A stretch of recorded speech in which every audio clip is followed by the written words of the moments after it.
podcast excellence since 2005. This is the King of Podcasts Radio Network, kingofpodcasts.com. Attention radio stations and record labels.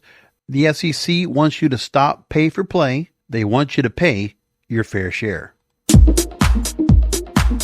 King of Podcasts Radio Network proudly presents the Broadcasters Podcast. Here is the King of Podcasts. Welcome to episode 369 of the Broadcasters Podcast. This is King of Podcasts. We're the home of the website for all this wonderful programming and so much more. kingofpodcasts.com. Of course, the Broadcasters Podcast available to all of you, all past episodes, through Apple Music, Spotify, Amazon Music, iHeartRadio, YouTube Music, and all major podcast platforms. So the FCC, we talked about last week on the program, their plans to go ahead and start making some significant changes. We went extensively about it, and this is a story we're going to have to follow along because there's a lot that's going to be happening. First of all, the attacks were going after NPR, PBS, and public broadcasting in general, and the media giants are coming into it as well. There's an op-ed we're going to talk about from the Hollywood Reporter that actually talks about this. There are a couple of things I got to bring up from comments about last week's show. We'll bring that up in just a moment. And then there's also payola. That's been brought up. The reintroduction of the American Music Fairness Act. That's all coming up right now. Comments from the NAB. It's quite a whirlwind we have tonight. But this is the part where radio stations, record labels, I want deregulation as part of this. I want this to be part of what, if the FCC is going to come in, let's start breaking up companies. It's time to break up some monopolies as well. But we're not there yet. But there could be something like that happens. We're going to talk all about it. And listen, if there's a little bit of political ramifications that are coming out of this, I understand your concern. And I understand how people might feel about this because, I mean, I don't want it to be political. My thing is that at the end of the day, I want record labels. I mean, yeah, I would like them to work with radio stations to start getting back together and consolidating on trying to get their music pushed out there. Radio still needs to be an outlet for them. And then somehow radio works with online video, or social media to get the word out as well. Like, why aren't the radio stations the arbiters out here pushing out in social media and getting exclusive content from the record labels of their artists and of music to get the word out there all together? Because radio and records should be working together. There's a reason why there was a magazine back in the day that was called that, because they used to be together in the same vein. They're not working with each other right now. And there's a big problem with that, but that's also the corporate issues with radio stations that are not working with these companies. Because I don't understand what the music radio system was, how music formats used to be, how radio used to be run, and how it used to operate. But I don't know. They don't want to understand that. So there's a lot of things that are going on where radio is going into some nefarious practices. And what they have right now is not good. So let me, first of all, go into some of the comments that were made from last week on what I talked about. So there were several comments that were made on last week's episode, came up on YouTube channel, about crucified by the FCC, NPR, PBS, and media giants under fire. And some people were kind of ruthless on me this week. But then again, my wrestling podcast, if you heard that, people were going after me on that as well. What am I going to do, right? It just happens. So a couple of politically minded comments towards NPR and PBS. First from Tink M462. Goebbels' movies and broadcasts had good production values, of course. That makes the propaganda more persuasive. If people want to hear it, let their listeners support it. I don't want to support deep state propagandists. And then the other comment I also got was from Grand Illusion 4258. NPR and PBS is the pure and total propaganda outlet of the left-wing party, Democrats are saying. And that's all there is to it. I don't know one person that has NPR selected as one of their radio presets. And if people do happen to have a scan stop on NPR, they blow right past it. Well, for radio, I don't think anybody's really listening to that way. But I know that in podcasting areas, NPR programming are some of the most downloaded shows in podcasting there is. And that was where my perspective was coming from. Regardless of what you feel about your political persuasion on this, I still think that when we look at 10% of the money that's being brought in from the government via the Corporation for Public Broadcasting to these two entities out of the $450 million collectively that the EXG are operating on anyway through grants and other various resources financially, they're not going to get hurt by this happening. But as a symbolic gesture, there are going to be some people that are going to want to see the FCC go ahead and impose a ruling that the Corporation for Public Broadcasting funding can no longer go to NPR and PBS because they are suspect on the programming that they provide. That's pretty much what they're going from with this.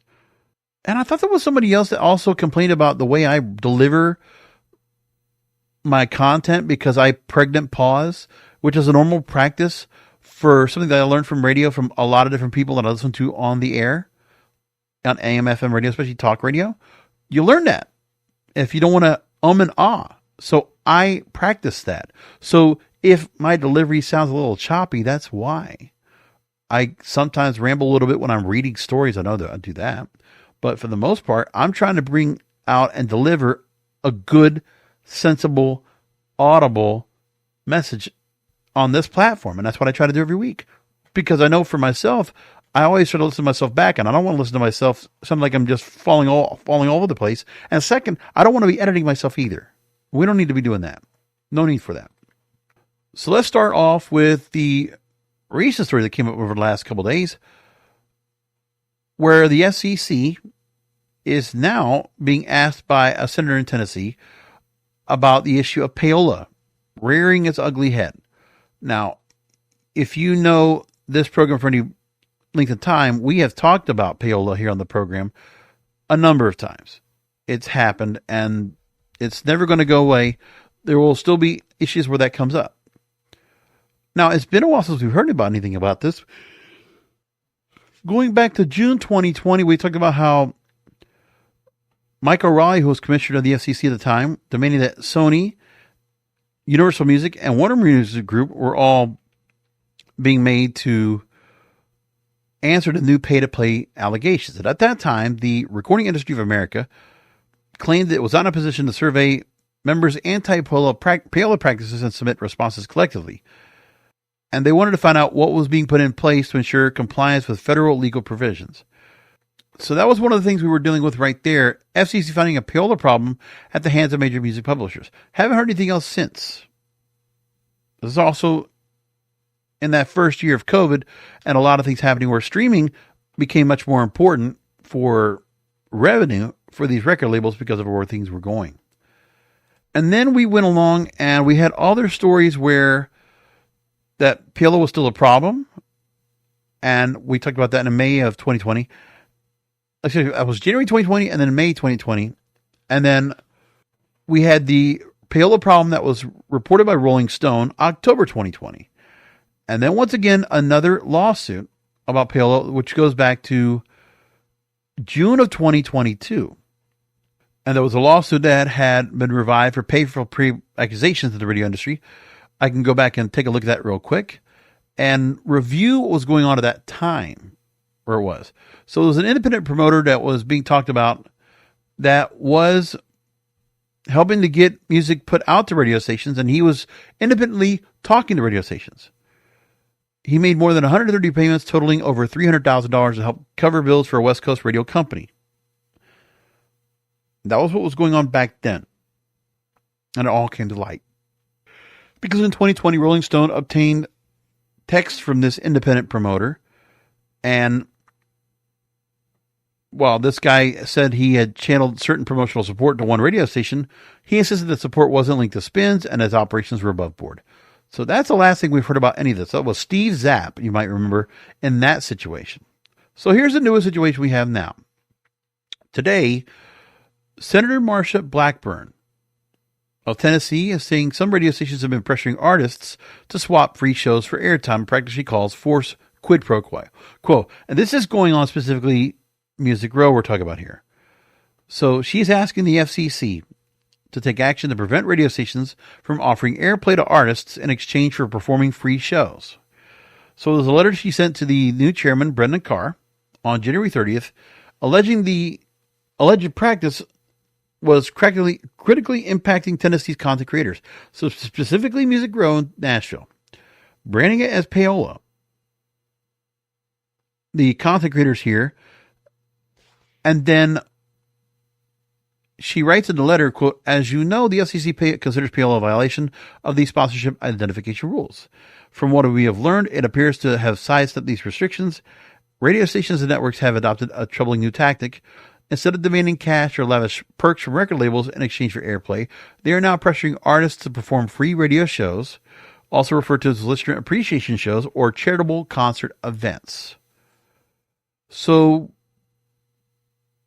manipulating the artist to perform for no pay as a barter for airtime, and no promise on how much airtime that's going to be.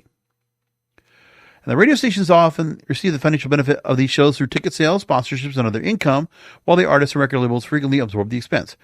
Right. It's already bad enough that a lot of these artists are not making money off these concerts.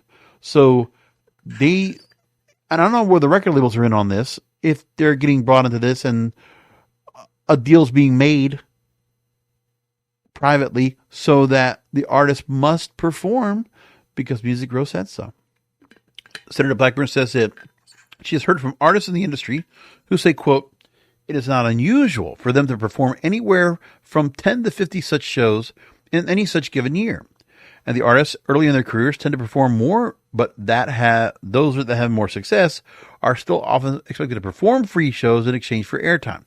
So in this payola, they're going to try to say there's a bit of a deal where it's not direct pay for play, but it is. Just because the radio stations need to go ahead and sell tickets for a concert, it's under false pretenses and also pretty hypocritical to make the artist perform for them so they can get airplay on the radio station. And why the radio stations still have this kind of play. I mean, if it's in national radio, I guess it's important for the radio, for people in Music Row to still listen to the radio and catch these songs on the radio. I guess that's what it is. She goes on to say that the practice is exploitative, should not be tolerated. Artists should not be extorted into providing free labor in exchange for airplay. I urge you to take swift action to end this abuse and protect our music community. Wow. Now, we know about payola going back to being first regulated by Congress in 1960.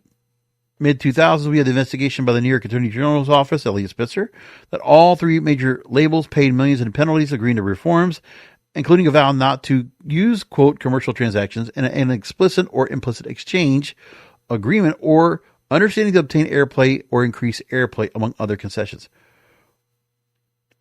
See, radio doesn't care about the audience right now on these stations of what they're playing. They only benefit with the music that they can play, that they can monetize. Again, radio is very much nefarious. They're not making any money on revenue, okay? I don't care what stories or reports are out there that say, oh, they're going to make $10 billion in revenue. No, they're not. No, quit lying. Who wrote you that fodder? Okay? Radio is going to try to go ahead and do some things to try to make their money. And I don't know if they care about the debt that they owed to their lenders or the liens that they have or the private equity groups that are holding their ownership of their stations and other properties and intellectual property as well. Like, think about it. That this could be allowed. And of course, the music directors, program directors of these local stations, if they can make a little bit of money. And if the general managers or the cluster managers of these stations can say, oh, we're getting this concert. Well, how are you going to pay for it? Oh, we're going to get the artists to go and perform live. They're not paying at all. We're not going to pay a fee for them. Oh, we're just going to do a barter? Okay, great. And if they can sell tickets for it with that artist, yeah, they can find a way to go and put a concert together, put it out there, and they'll make money off of it. So make money on the concerts, not on the radio station, off the artist. And the promotion is supposedly from the radio station, which it really isn't. But, that's what they want to try to do.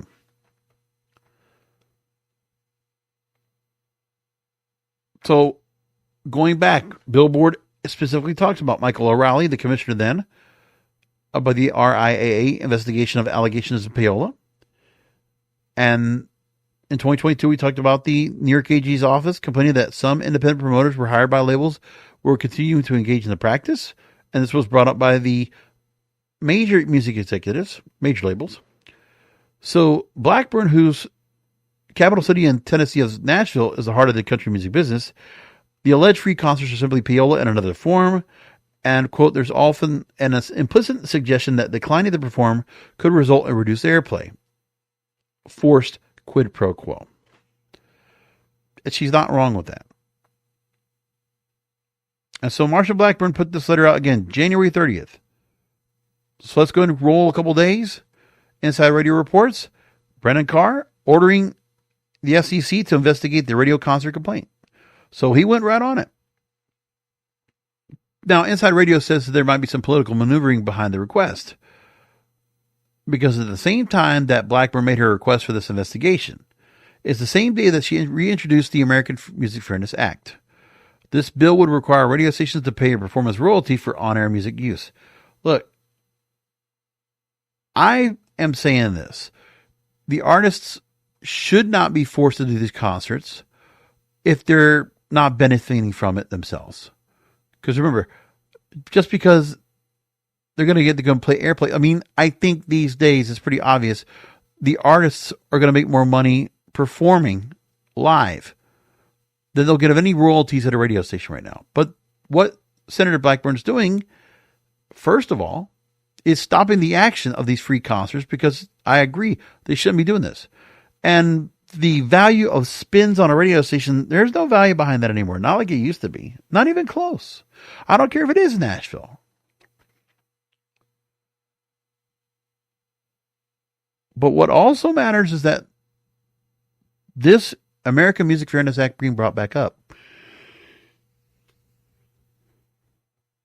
Now, under the regulations, as this is being investigated, keep this in mind. Federal law, stations are required to disclose to their listeners if they receive money or services or other valuable consideration in exchange for something.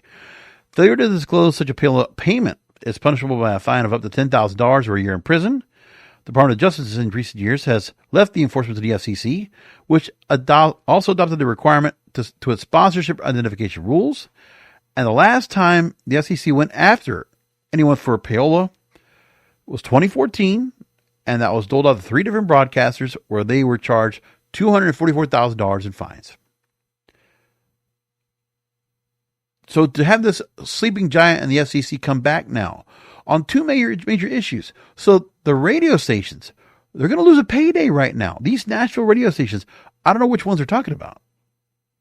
But if it is, that's going to be a major issue. And I'm wondering what stations those are that have been enacting these kind of things. So I'm going to ask Jim and I real quick, which Nashville radio stations have been hosting listener appreciation concerts? And I'm curious if this will even give me any answers. In the last year or two, we'll ask it. So the answer I get back, it will not tell me a specific list of national radio stations. But there have been listener appreciation shows, fairly common practice. But of course, they don't want to go ahead and implicate anyone on these stations that have been doing it. Funny. I would have thought that Jim and I would have just been given the information, but I guess they're trying to protect the labels themselves. I don't know. I'm being conspiracy theorists, I guess. I don't know.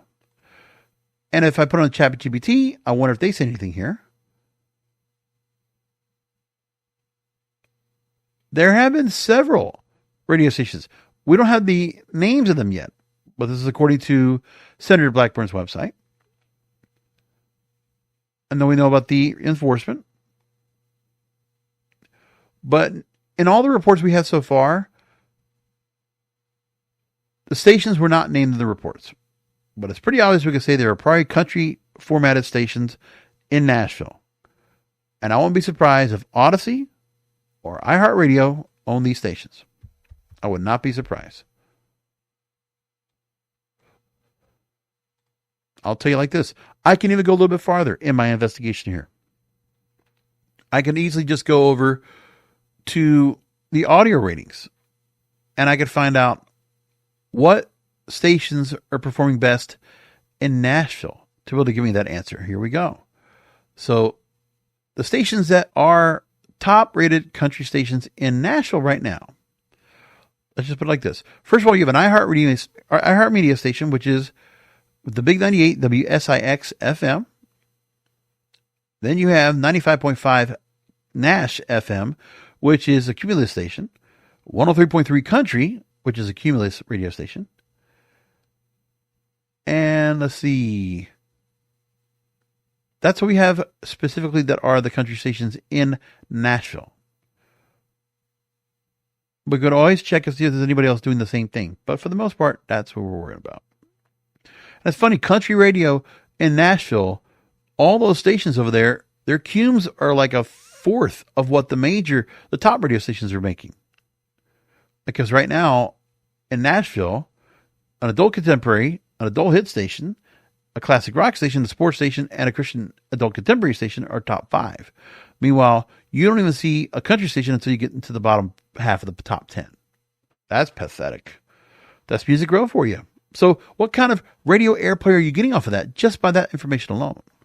From stations that have a queue of less than 136,000 listeners at any given time.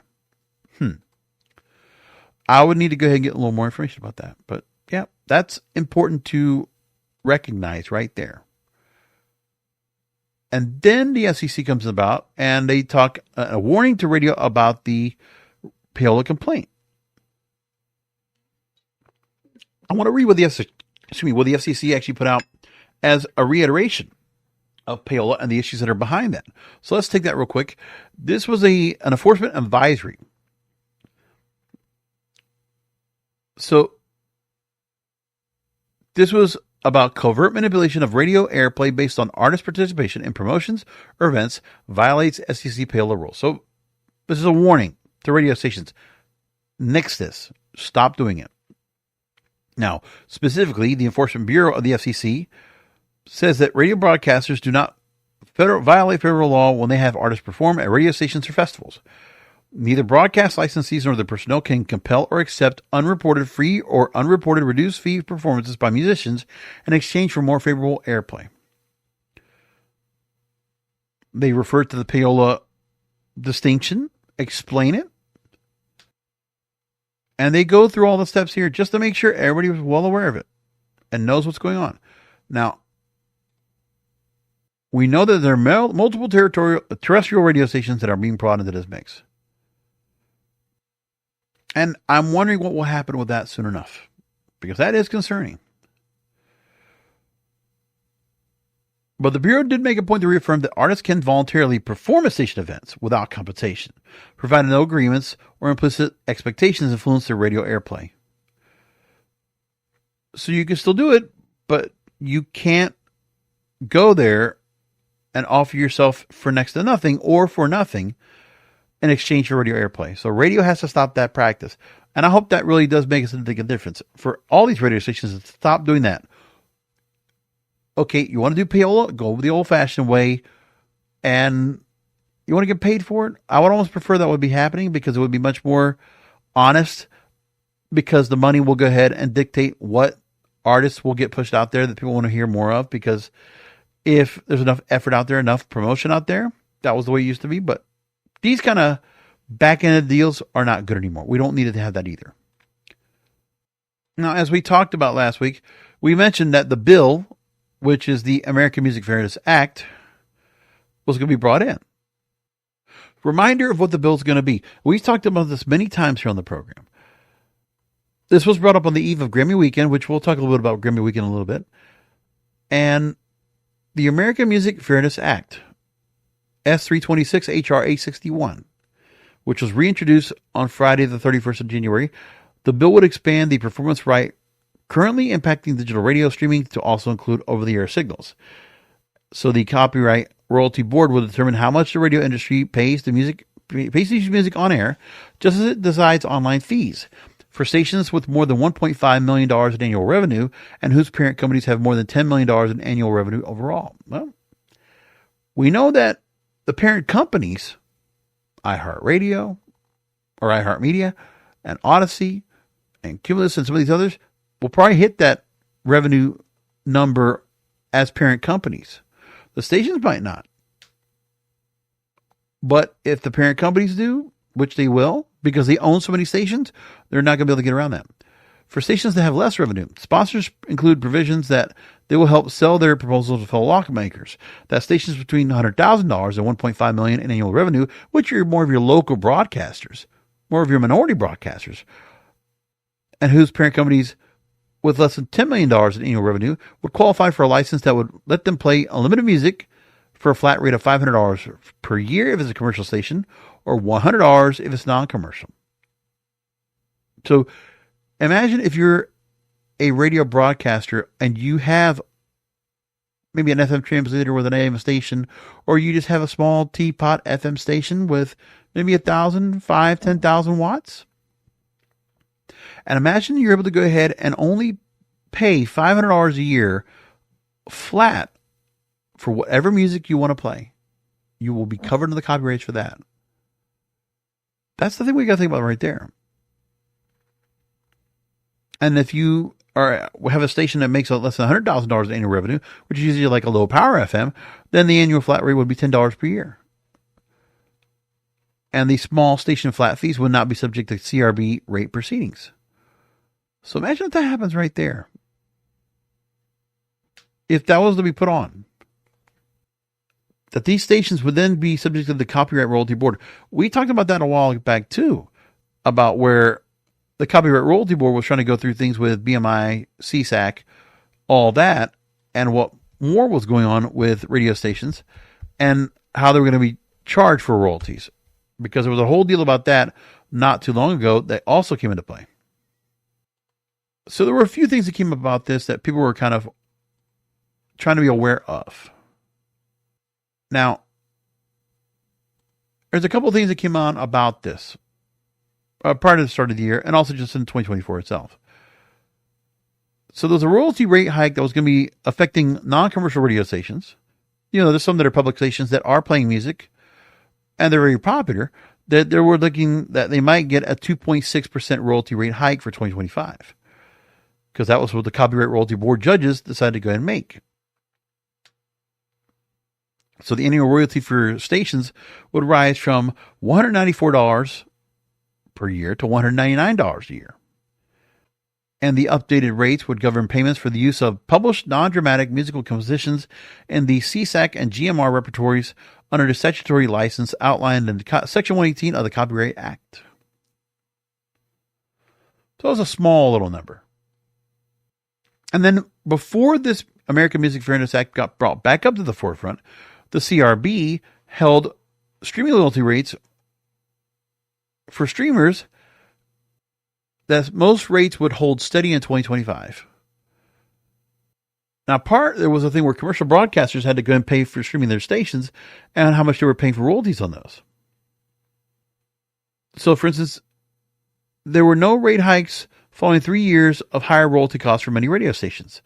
The CRB approved the 4% cost of living adjustment to the royalty rate for commercial webcasters, a 9% increase for 2023, a 6% hike for 2022 as inflation rates soared. So for 2025, currently, webcasters are required to pay 25 cents per 100 song performances. And the rates for subscription services would rise slightly from 31 cents per 100 performances to 32 cents in 2025. But there was a part also about how much radio stations should pay in music streaming royalties, because there was still a case to be heard for commercial Christian broadcasters that were also dealing with issues with this. But we were looking at all that right there and what the CRB was going to be doing as a result of all this. So now let's get back to where things were with the American Music Fairness Act. The Broadcast Law blog actually wrote all about this. We'll go ahead and take from them real quickly about what they're going to try to do. This new legislation, is identical to the one that was introduced last year. in the last Congress. So, in an attempt to rebut arguments that the royalty would impose an unreasonable financial burden on small broadcasters, the legislation proposes relatively low flat fees to small commercial and non-commercial radio stations. Rates applicable to all other broadcasters will be determined by the Copyright Royalty Board. And under the bill, the CRB would review rates every 5 years, just as they do for webcasting royalty rates. And what kind of fees would be likely for larger broadcasters were this proposal be adopted? Well, a decade ago, when these fees were first proposed, a Congressional Budget Office review of the cost of broadcasters of the proposed performance royalty concluded the cost of such royalties would be substantial. And that can be seen in the royalties that Sound Exchange has been able to receive from other services who pay for digital performance of sound recordings. The recent rate-making decision for webcasters was difficult to translate. But now, let's give an example here. 2017, the Copyright Royalty Board decided that SiriusXM would pay 15.5% of its revenue because of the provision in the Music Modernization Act of 2018 extending their usual 5-year term.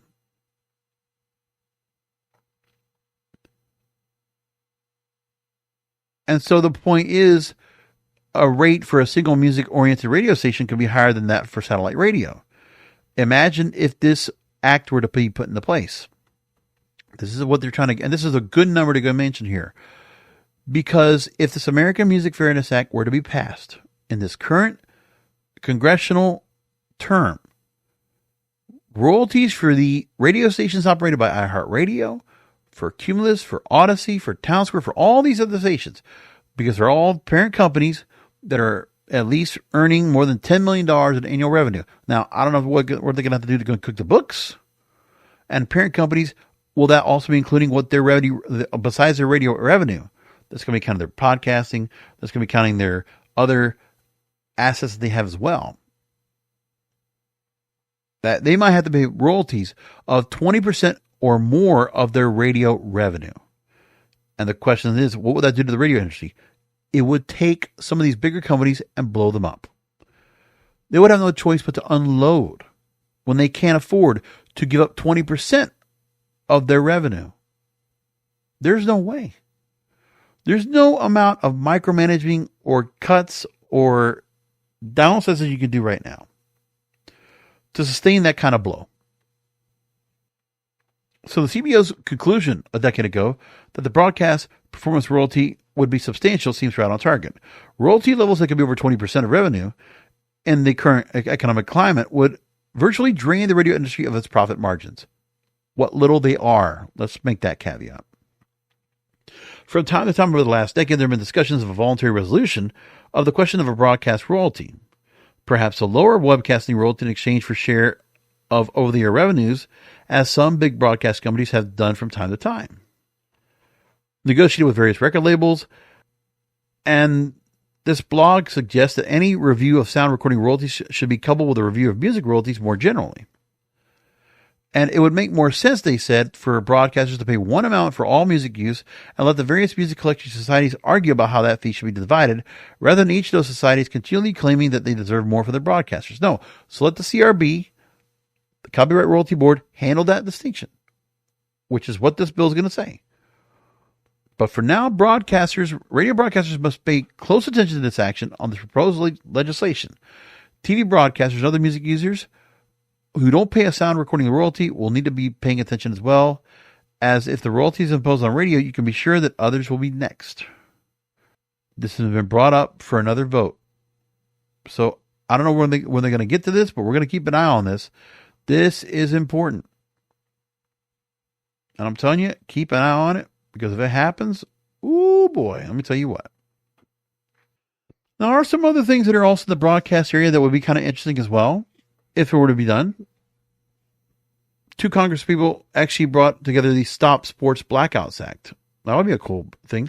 Requiring cable and satellite providers to refund their customers a portion of their subscription fees if programming from a channel was blacked out as a result of a failure of negotiations over the continued carriage of that channel. And that's other things. So the National Association of Broadcasters, the lobbying arm of the radio industry, of course, they're vehemently against this here. And they said that the Music industry's latest effort risks stifling a platform that distributes its product. Alex Siciliano. Oh, Curtis Legate's not able to talk this time, huh? Interesting. Usually he's always the first one to go ahead and speak out about this. But the spokesperson says that lawmakers have repeatedly rejected this misguided effort, recognizing the harm it would cause local stations and listeners. Instead of proposing new fees on radio, Congress should stand with local communities and support efforts to stop the introduction of a new performance royalty on radio stations. And that's where they brought up the Local Radio Freedom Act, which is supported by the NAB. And lawmakers have come out against any new performance fee, tax, or royalty or other charge to local broadcast radio stations for more than a decade. But we have new people now in Congress, and who knows what will happen with that after that. So the American Music Fairness Act, let's talk about who's supporting this, of which I am. It includes the Recording Academy, SAG-AFTRA, the American Association of Independent Music, the Music First Coalition, the Recording Industry Association of America, Sound Exchange, the American Federation of Musicians. Most see the proposal as a matter of fairness, noting only Iran and North Korea have no similar performance right for radio airplay. And it will allow U.S. musicians to collect royalties from overseas collections agencies, which currently decline to share with American artists because there's no reciprocation right. So we know that the NAB has been pushing the music industry to settle the decades dispute with a holistic arrangement, which will cover not only on-air royalty expenses, but how much stations are paying to simulcast online. But we haven't gotten that much farther about it. Now, Curtis Legate did blame the music industry, saying they didn't provide the support to those conversations to keep them going,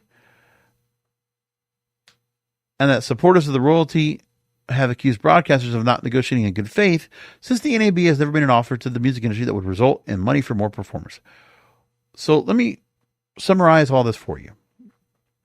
For radio stations in general, since I will not get the pleasure of deregulating and getting these stations to break apart, which is what I want, an implosion of these major radio companies so that the radio stations go back to the people. They go back to smaller owners with better intentions in mind, without downsizing and micromanaging and not putting money towards a real investment into these stations. So if this act comes into play, and immediately these radio stations, according to what will be regulated by the Copyright Royalty Board, if they're enforced to pay 20% of their revenue towards royalties, they're done. iHeartMedia, Odyssey, Town Square, Univision, all these other companies, they will have no choice but to unload radio stations they can no longer hold on to. There will be assets they will have to unload, enable for them to be able to operate. And I think that's the first thing they will do. To offset the costs, they would have to do that. And once they do, well, they're stuck. But that's millions of dollars right there out the door, and no way for them to go and get anything done. And put it on these local radio stations like this. Wow. Amazing. I mean, it's a different Congress now. We know the political winds are going in a different direction now than it has been for the last 16 years. And a majority of Senate, House, and executive branch, it's now more conservative than it was before. And the fact that Marsha Blackburn, who is obviously Republican, is proposing this bill, bringing it back to the forefront once again. By the way, all the major organizations, the RIAA, SAG-AFTRA, musicians themselves, they support this deal. And as I said before, I want the radio stations to start paying their fair share once again, especially with this deal here, because the smaller broadcasters will not be penalized. And I love that. Listen, the station I was working at right now, when I was doing program directing for WIRA in Fort Pierce, that station probably wasn't getting more than maybe $100,000 a year. So, yeah, they would have paid, what, a couple $100? And a yearly fee to operate, they would have made that. They would have had no problem with that. And there would be no issue as to what music they would want to play. Unlimited. That's awesome. because there's not much else that they're making on royalties anyway for the artists themselves, especially newer artists. The one thing that the radio stations will have to consider, and I think this will be a strategy they would take, is that they would then consider what royalties they would be paying. Because if they have to go and pay royalties at 20%, if they play artists with a relatively smaller catalog of music, imagine if radio stations, to be able to continue to operate, they decided, well, we're going to expand our playlists. And certain artists, we're not going to be playing so much, for like a classic rock station, we're not going to play so much Led Zeppelin or Rolling Stones or Beatles. We're going to really expand it out. We're just going to put a variety of music out there. Or imagine if you're a station that's playing gold or recurrence, like say if it's adult hits or if it's CHR or hip hop. Imagine, those certain artists that are out there. For hip hop, Rihanna and, Biggie Smalls, Tupac, Drake. We're not going to play you, but we're not going to play you so much. We'll take some of these newer artists with less of a catalog that will not be getting that many royalties from there anyway. And imagine them playing newer artists and newer music because they have to find something to go ahead and fill the time with. I mean, at the end of the day, the radio stations still need to find a way to go ahead and put something out there to put ads around. So they will be crafty and very sneaky on doing that. Now, that'll still be an improvement, but they will actually not be as stagnant on their music as they are anymore. They'll actually have to be a little bit more aggressive on how they want to do that. So they may be the music users will actually now have to start doing new music discovery. They're going to have to start discovering new artists so they don't have to go and pay so much on royalties. Because if they can get away with paying 20% on a lot less, they'll do that. Mark my words. Especially if this act comes into play. If it does, I will celebrate. I will celebrate. That will be a wonderful day for music and for radio in general if that happens. Remember, for the record labels, also this for songwriters, musicians, the record labels should want this as well, by the way. Again, the Recording Academy, the RIA, they want this. Imagine if the radio stations got into this part, because streaming's already been taken care of. We already had the fights last year with Universal Music Group when it comes to their deal with TikTok. Then you had Spotify and Apple Music and all these streamers. And the royalties that they're going to pay for those songs. They've all been regulated. Same thing with Facebook and Instagram. Same thing with YouTube. They've all had to figure their things out when it comes to royalties. They've all had to figure out how they're going to pay out. Spotify, I think they said they paid over $1.5 billion in royalties last year. And that's according to the rules they've also made with the negotiations they made with these various record companies or labels or publishers to pay out royalties. If radio had to go and do this, especially this deal, I really hope this gets passed. I really do. Because this will change the face of radio. This will obviously make a tectonic shift to radio, of which will be the only for the good of radio. Make that clear. So I love all of that. I really hope we get somewhere with that. And so, like I said earlier, there was a survey that says that radio spend was going to be going up in 2025. And yeah, they said that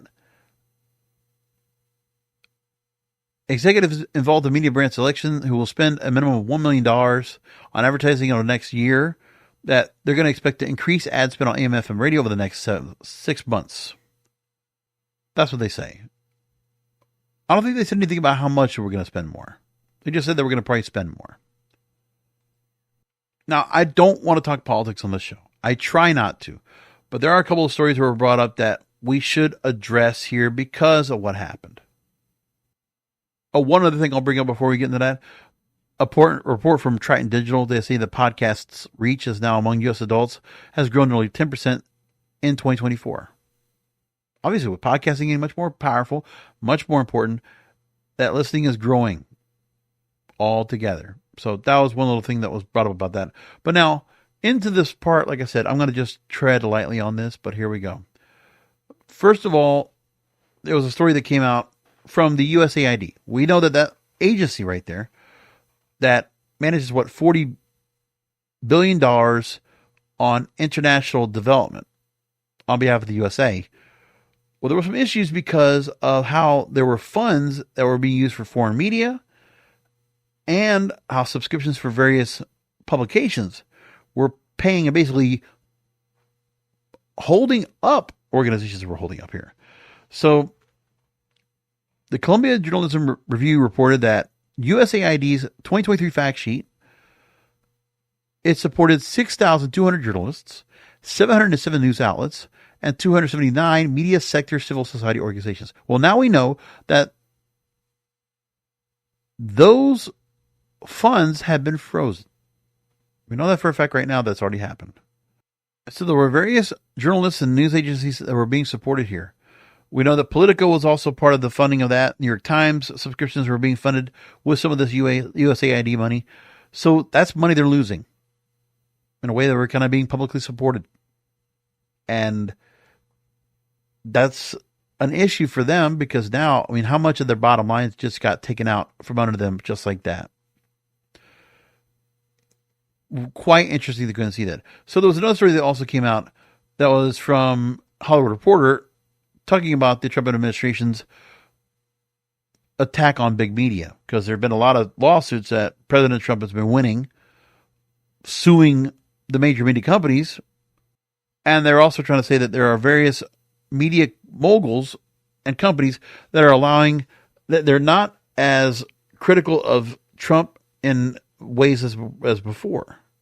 So they refer here to the Kamala Harris interview that was done by CBS's 60 Minutes, where there were some deceptive editing accusations, right? And that the raw video and transcripts of the interview were finally released to the public, which is what the FCC asked for once they came in. So they're saying there's a lot of news organizations that are bowing to Trump. They're saying that news executives' acquiescence has been on display everywhere. Washington Post's owner, Jeff Bezos, is stopping the paper from endorsing Kamala Harris. And then also the LA Times also not endorsing Kamala Harris for president at that time last year. CNN has been changing town. I think it was another 100 employees that have been removed recently. Jim Acosta was a former morning anchor on CNN and also a reporter for a long time. He just left after I forget how many years he was there. There was a $15 million payment to settle a defamation lawsuit that Trump filed against ABC News that was targeted towards George Stephanopoulos, the host of Good Morning America and This Week. And so there's been a lot of that's being talked about now about who has been currying favor to the returning president and what's been going on with that. What kind of projects are being done? The reporter also says that media outfits are in a more fragile position culturally and financially, battered by lower ratings and eroding public trust, and a provocation of Trump could tie them up in legal knots or cause him to cancel their products with his fans. So the pivot can be understood as appealing not so much to Trump as to his hardcore supporters, who see as an affront to him as an affront to them all, avoiding the wrath at a moment when he has more voters than could ever be. Simply good business, but this ambiguity could also be what makes the stance so dangerous. They're sort of saying this all that's going right now, and they list people that are already doing things where they are in support or in favor of doing things for Trump and not being critical of him as they might once have been. Whatever. So the FCC, Congress, and I guess the president's, the White House, they're all together in a concerted effort to crack down on media, whether you like it or not. Now, the Grammys were this past weekend. I didn't even bring it up. I'm not going to. Wasn't anything I was going to talk about, but there were a couple things that were being talked about when it comes to the award shows. I'll bring it up real quick here. Of course, a lot of controversy behind the scenes. Kanye West comes out with his girlfriend, Bianca Censori, or wife, or whatever, wearing a fur coat, and underneath he has a dress that is not covering anything. She is completely naked underneath this pseudo dress, and he's tossed out of the Grammys. Obviously, probably has an album coming up. Then there's the issue about, well, not that Beyonce won Album of the Year, but that she won Country Album of the Year for Cowboy Carter. When the Country Music Association and other country awards shows snubbed her from even being nominated for a country music award because she wasn't part of Music Row. So it's like kind of the old boys club. But the Grammys, of course, they wanted to go ahead and placate to Beyonce, so they gave it to her. Okay, fine. I'm not necessarily was overly wowed or anything by Cowboy Carter. I heard a lot of the songs. It was fine. I don't think it was a country album. Not necessarily. I mean, technically, I guess you could say, because a number of the artists that she did have on there performing, sure. That's okay. I understand that. And then the other thing that happened too was Chappell Roan was part of controversy and also aligned to controversy. So the aligned to controversy was the fact that the Associated Press, the fact that they were interviewing Babyface, and then among these two young female reporters, one of them started to go ahead and shout down artist of the newest artist of the year, Chappell Roan, to have an interview with her. So just shouting her down like they're a bunch of stands, right? They're a bunch of fans.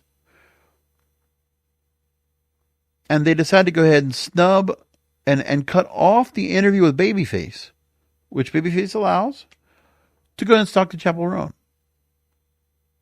I mean, it's pretty obvious. What are you going to do that to the Babyface for? What is that all about? It's embarrassing. It was also just a disappointment. It was pathetic to go and see the apology that was given after the fact, too. I didn't like that. Not at all. Then there were some of the comments being made about the speeches. So Chappell Roan specifically went after the industry itself, and Variety talked about this, was her speech naive or necessary, why both sides of the debate are right and sometimes are not. So she made the point about Chappell Roan's passionate statement about music companies owing musicians a livable wage and health care when she won the Best New Artist Award at the Grammys.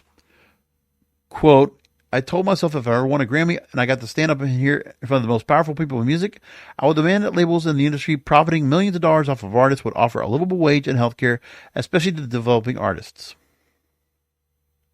Because I got signed so young. I got signed as a minor, and when I got dropped, I had a 0 job experience under my belt, like most people.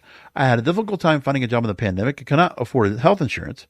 It was so devastating to feel so committed to my art and feel so betrayed by the system, and so dehumanized not to have health care. And if my label would have prioritized artists' health, I could have been provided care for my company I was giving everything to. So record labels, that's what she said. Labels, we got you, but you got us. She's not wrong there. But Chappell, we've talked about you on the program here, right? And I'm telling you, that royalties deal for radio stations, that will be part of what they need to get. Because for the record labels, from their perspective, yeah, they're making money, but they're not making the kind of money that they did. And the deals that they're making now are antiquated. They can't do these advanced deals like they used to anymore. They're not getting artists that are making albums. And how many artists now are successfully making albums that people will go and buy? Chappell Roan, we'll just say this, and this is no disrespect to you, sweetheart, but one album, and it sold, but what are the chances for any record label to say, okay, here comes another album, they wanted to be able to sell as much or more, and what's the chance you'll be able to do that?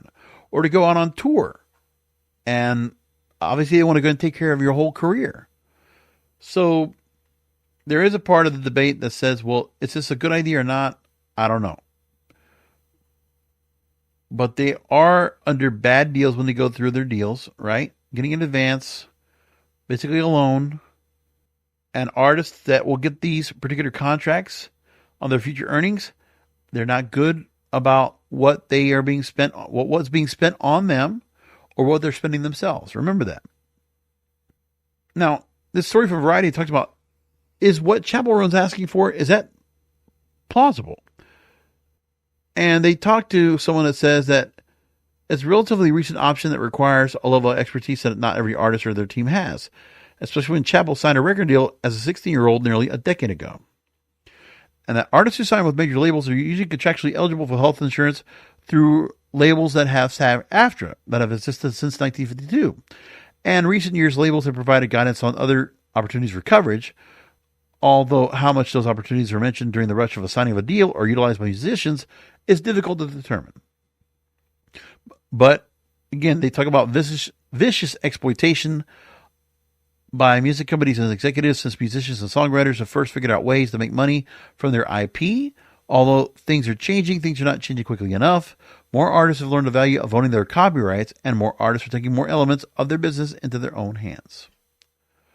And as I mentioned here, they also mentioned here that if you took on streaming services and essentially forcing to change royalty payment policies, well, if radio is enforced on the American Music Fairness Act, then Chapel Roan, if they're playing your songs, then you'll get paid by these radio stations. They will have to pay to CSAC or BMI or Sound Exchange or whatever, Copyright Royalty Board rates at 20% for some of these stations. They're playing your music. And collectively, all these 8,000 some odd radio stations around in the country, you'll be getting a nice little payday every week or every month, whatever it is. You'll be getting royalties, which will take care and give you a great living. So all that right there is very important. And that's everything I got. Very interesting episode tonight. And I'll tell you, keep an eye if that American Music Fairness Act comes into play. I'm telling you, it's significant. I know it got brought up to, discussion before, never really went anywhere. But this time around, I feel optimistic, and I want this to come out and happen so much. This would be such a whirlwind, such a windfall for songwriters. The record labels might be able to get the advantage off of this, but songwriters, artists, want to get paid by radio. And then radio is going to start favoring you. Watch out. Come back next week for the Broadcasters Podcast. Remember that content is king, and the control of your content is in your hands.